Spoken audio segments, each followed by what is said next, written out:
जी। अभी एक भारतीय जनता पार्टी के नेता ब्राह्मणों को गाली देके अशोभनीय शब्द बोल के ये कह रहे थे ये लोग कहाँ जाएंगे, वोट तो हमें ही देंगे आखिर। जी। वो आपने सुना होगा, उसके लिए आप क्या कहना चाहेंगे? देखिए, हम इस चीज़ को अच्छी तौर से हम समझ रहे हैं, ऐसा नहीं है कि जिनके लिए कहा गया वो भी इस बात को बहुत अच्छी तरीके से समझ रहे हैं। उत्तर प्रदेश की अगर मैं बात करूं तो उत्तर प्रदेश में सबसे ज़्यादा समर्थन में ब्राह्मण और राजपूत ही थे, और ब्राह्मण ही सबसे ज़्यादा उत्तर प्रदेश की सरकार में त्रस्त हुए। जो लोग ऐसा कहते हैं वो लोग हैं जिनको कुछ ना कुछ लालच है। किसी को जिला पंचायत सदस्य की टिकट का लालच है, किसी को ब्लॉक प्रमुखी की टिकट का लालच है, और ऐसा हुआ भी खुलेआम। आपने देखा कि लखीमपुर में हमारी एक माता जी थी, हमारी बहन थी, जिनकी साड़ी कैसे चीरहरण उनका किया गया, सब कुछ आपने देखा, इसमें कोई दोहराई नहीं छिपी हुई। तो ये बात बिल्कुल खुले तौर पर लोगों को समझ लेनी चाहिए। ये जो पार्टी है, ये जो सरकार है, हमारे जैसे वो राकेश टिकैत जी कहते हैं, ये पार्टी की सरकार नहीं है। पार्टी की सरकार होती तो हमसे अभी तक बात कर लेती, हमारी बात ये सुन लेती।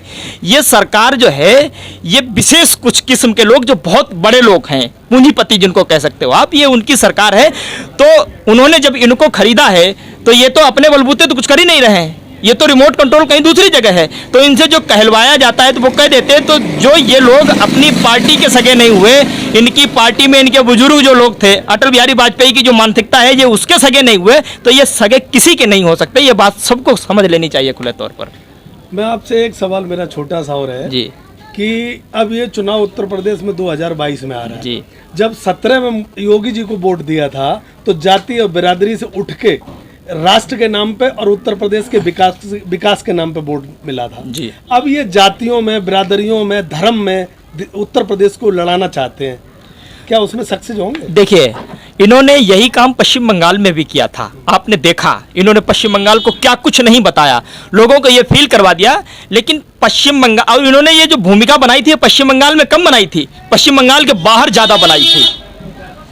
हकीकत यह है कि पश्चिम बंगाल में जो रहने वाले लोग हैं उनको मूलभूत सुविधाएं अपनी चाहिए। वो जानते थे, इन्होंने कहा सोनार बंगला बनाएंगे, फलाना बनाएंगे, ढमकाना बनाएंगे।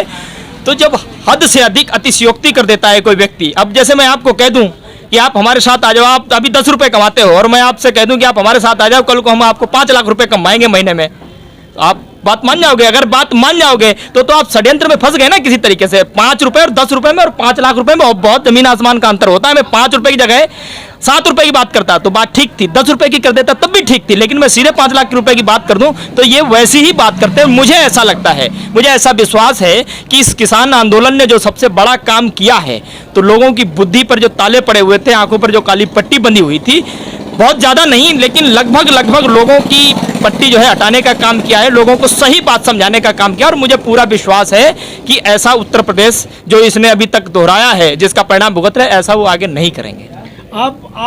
हम आप पे स्टेज पे भी आपको सुन रहे थे, आप सारे बॉर्डरों पे घूम के आए, किसानों के बीच में भी रहते हैं, और मैं जानता हूं कि आप योगेंद्र जी के साथ हैं, तो आपके पास बुद्धि का भंडार भी है जी। मैं एक पूछना चाहता हूं आपसे कि 2000 सम्मान निधि जी और प्रधानमंत्री से लेके पार्षद तक जो गैस के सिलेंडर माताओं को, बहनों को जो दिए गए, उनका बहुत जोर से पार्षद भी उसका ढिंढोला पीटता है और प्रधानमंत्री भी पीटता है। और 2000 सम्मान निधि की बात करते हैं, जबकि बहुत सारे नुकसान है, आप जानते हो, बताऊं मैं क्या? तो उसका लाभ भारतीय जनता पार्टी उठा सकती है क्या?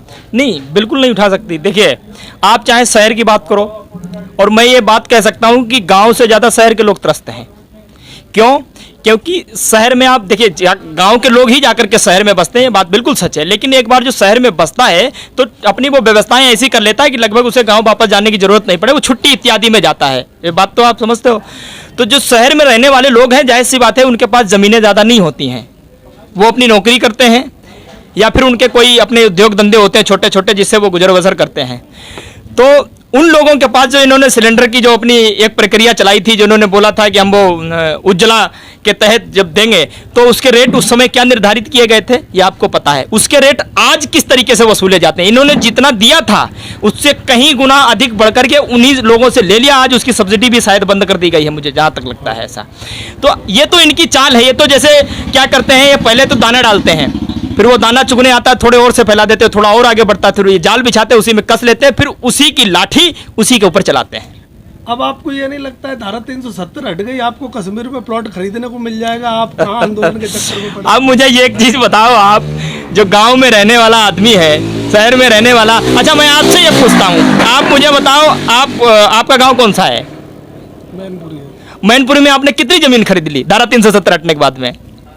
आपने अपने वहां तो जमीन खरीद नहीं पाई है, तो वही वाली बात हो गई ना कि हम अपने यहाँ जमीन खरीदने की हमारी क्षमता नहीं, हमारी औकात नहीं। सुनने में अच्छा लगता है, ये सुनने में बहुत अच्छा लगता है कि हम जाकर के वहां जमीन खरीद लेंगे, लेकिन ये हकीकत नहीं है। लेकिन उत्तर प्रदेश की जनता को ये बता रहे हैं कि बाबा योगी आदित्यनाथ जी आए, उन्होंने गोरखनाथ मंदिर का घंटा बजाया हो न बजाया हो, लेकिन उत्तर प्रदेश में मुसलमानों का घंटा बजा दिया। आपको लगता है?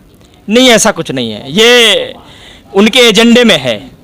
और उनके जो वोटर नहीं सपोर्टर हैं, वोटर और सपोर्टर में अंतर होता है, क्योंकि वोटर जो वोट देता है तो अपने वोट की महत्वता जानता है और समय आने पर सवाल पूछता है, लेकिन जब वोटर सपोर्टर में तब्दील हो जाए तो फिर वो उनका अनुयायी हो जाता है परमानेंट के लिए। फिर वो चाहे गलत करे और चाहे सही करे, आंखों पर पट्टी बांध करके सारी चीजों को मान लेता है। तो ये वो लोग मानते हैं, सब नहीं मानते हैं। कह तो रहे उत्तर प्रदेश को अपराध मुक्त उन्होंने कर दिया है, तमाम जो गुंडे थे उनको जेल के सलाखों में डाल दिया। हाँ जी, अपराध मुक्त कर दिया। अभी लखीमपुर में जब चुनाव हो रहे थे तब चीरहरण किया गया, उसके बाद में एक लड़की की हत्या होती है, उसकी बगैर इजाजत से रात को 12 बजे, जबकि हिंदू संस्कृति में ऐसा होता नहीं है, रात को 12 बजे उसको जो है दफन कर दिया जाता है। अपराध खत्म हुए, बहुत ज्यादा खत्म हो। तिवारी जी, एक बात और मैं पूछना चाह रहा हूँ, अपने दिल से और ईमानदारी से, अपने विवेक और अपने ज्ञान से बताना, जो ड्राफ्ट ये आए हैं काले कानून की, जो आप दिन रात जनता के बीच में बैठ कर उस ड्राफ्ट की बात कर रहे हो, अडानी अंबानी ने जो दिया है सरकार के माध्यम से, तो क्या प्रधानमंत्री जी और हमारे उत्तर प्रदेश के मुख्यमंत्री ने उस ड्राफ्ट को पढ़ा या सीधा लागू कर दिया? बिल्कुल नहीं पढ़ा। और मैं ये ड्राफ्ट की बात नहीं करता हूँ, मैं समझता हूं कि आज तक देश में जितनी भी योजनाएं लागू की गई, प्रधानमंत्री सिर्फ उसको बोलने का काम करते हैं, पढ़ने का काम उन्होंने आज तक नहीं किया। आज मैं ये बिल्कुल सही तरीके से कह सकता हूं। क्यों? यदि किया होता, आदमी कम से कम पढ़ता है, तो किताबें जो है ना, आदमी कितना भी ढीठ हो लेकिन किताबें अपना धर्म निभाती हैं, वो कुछ ना कुछ उसे सोचने पर मजबूर करती हैं, आदमी जब पढ़ता है। हमारे इस किसान आंदोलन में बहुत से लोग, हमारे अगल बगल के लोग कहते थे कि ना यहाँ पर अब आतंकवादी खालिस्तानी बैठे, लेकिन मैं तो गया हूँ और मैंने उनसे कहा नहीं, मैंने प्रूव नहीं दिया कि मैं खालिस्तानी हूँ कि नहीं। मैंने उनको किताब दे दी, भैया इसको पढ़ लो। उन्होंने उसको पढ़ा 5-10 मिनट। 5-10 मिनट के बाद उन्हें मैं यहाँ लेकर के आया कि भाई चलो हम गलत रास्ते पर निकल गए, हमें सही रास्ते पर ले आओ। यहाँ आए, आंखों से उन्होंने देखा, वो अपने आप बात मान गए। तो मैं ये बहुत अच्छी तरीके से कह सकता हूँ, वो नहीं पढ़ते। यदि वो पढ़ते तो इस पे वो जरूर विचार करते। तो ये 2 बार जो देश ने फैसला लिया प्रधानमंत्री बनाने का, ये देश का फैसला गलत था या हमारे प्रधानमंत्री गलत है? नहीं, हम तो देखिए, हम अपने लोग क्या है कि हमारा हिंदुस्तान भावनात्मक देश है। हम कई बार जो है भावना पे बहुत तेजी से बह जाते हैं, और जब फिर नुकसान जब हो जाता है तो फिर हम पश्चाताप के सिवाय हमारे पास कोई और चारा बचता नहीं है। मैं समझता हूँ कि इससे पहले दौर का जो भारत था और आने वाले दौर का जो भारत है, इससे पहले वाले दौर में जब आंदोलन हुआ था आज़ादी के पहले, उसको हमने देखा नहीं सुना था, तो उसकी जो एक क्रांति की जो ज्वाला थी वो जलती आ रही थी।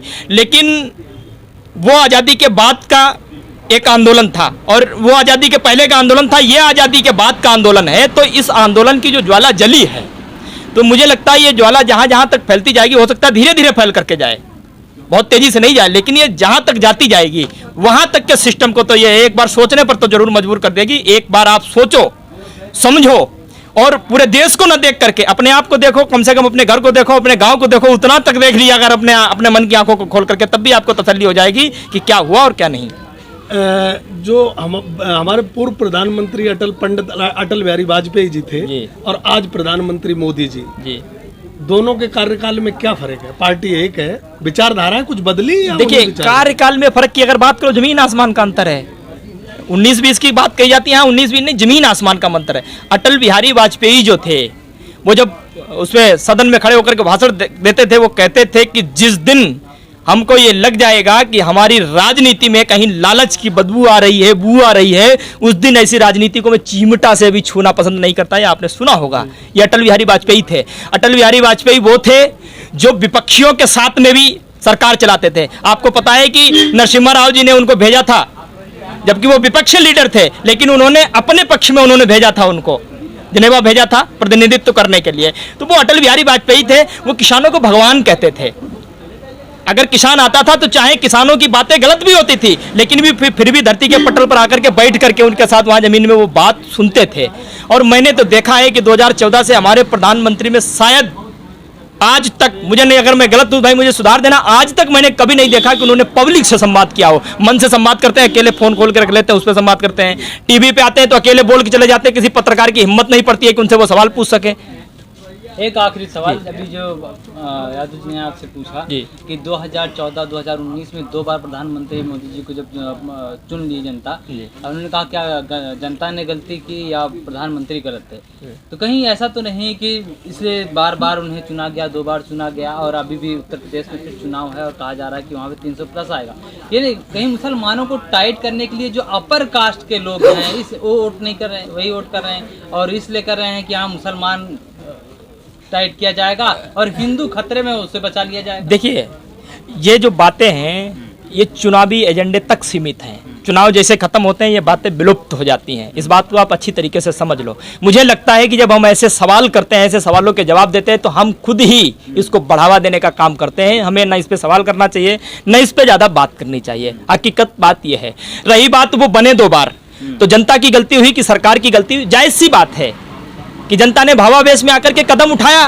पहली बार जब इनका कार्यकाल पूरा हुआ तो दूसरी बार भी उन्होंने कदम उठाया, इसमें कोई दो राय नहीं है। लेकिन ये अगर चाहते, इनके पास सत्ता भी थी, शक्ति भी थी, सामर्थ्य भी था, बहुमत भी था, ये सब कुछ कर सकते थे। किसान जिस दिन आए उनसे बातचीत करके इन्होंने खुद ने मान लिया कि इसमें जो है 19 के आसपास गलतियां हैं, कुल 21 संशोधन 21-22 कुछ हैं। और जब ये था तो ये कर लेते। तो मुझे लगता है कि ये जो लोग बैठे हैं ना, यही इनका जय जयकार करते तो आने वाले और 10-20 सालों तक ये रहते, अगर मैं गलत नहीं हूं। लेकिन इनकी मनसाएं कुछ और है, इन्हें फर्क नहीं पड़ता किसान से, इन्हें फर्क नहीं पड़ता नौजवान से, इन्हें फर्क नहीं पड़ता युवा जन से। आखिर क्या चाहते हो? देखिए, मैं तो क्या देश चलाने नहीं आए हैं तो क्या चाहते हैं? आपके इनकी मनसा कुछ और है, क्या मनसा? वो तो उसको व्यापार बनाने आए हैं। व्यापार बनाने आए कि भाई व्यापार करने लग जाओ, तुम भूख का व्यापार करो, रोटी का व्यापार करो, अपनी मेहनत का व्यापार करो, अपने श्रम का व्यापार करो, अपनी विद्या का व्यापार करो, बेच दो सब कुछ, बेचना सीखो, तुम सजोना नहीं सीखो उसे। सर एक सवाल और है मेरा, बड़ा दिल करता है आपसे पूछने का, आपकी चर्चा सुन के। हमारे जो किसान नेता प्रधानमंत्री चौधरी चरण सिंह जी थे और जन्नेश्वर मिश्र जी थे, लोहिया जी थे, ये समाजवाद की विचारधारा की बात करते थे। और समाजवाद की विचारधारा और सबका साथ सबका विकास, इन शब्दों का कितना फर्क है? जो प्रधानमंत्री जी ने ये समाजवाद से चुराया है, ये अपना शब्द डेवलप करके जनता को ठगा है। देखिए, इनकी हमेशा से नीति यही रही है। इन्होंने आज तक अपने शब्द क्रिएट नहीं किए हैं।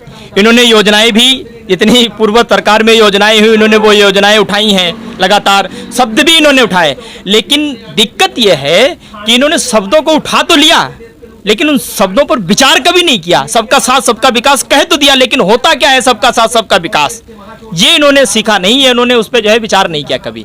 तो इनके कार्यकाल में धरातल के किसी भी पटल पर वो आज तक दिखाई नहीं दिया, न किसी राज्य में, न किसी, मुझे नहीं लगता कहीं भी दिखाई दिया है वो। ठीक।